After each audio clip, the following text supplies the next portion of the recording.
কিনিনি, এই গাড়িতে হাত দেওয়ার সাহস হয় কি করে? তোর গাড়ি কেনার টাকা আছে তোর পকেটে?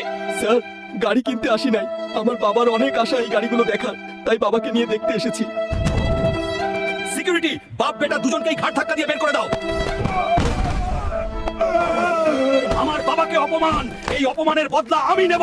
ম্যানেজার সাহেব, এই গাড়ির শোরুম আমি কিনে নেব। শহরে বক্সিং খেলা জিততে পারলে 100 কোটি টাকা পুরস্কার দেওয়া হবে। জয়লাভ করলে শোরুম কিনে নেব। বন্ধুরা, আমার একার শক্তি দিয়ে জয়লাভ করতে পারবো না।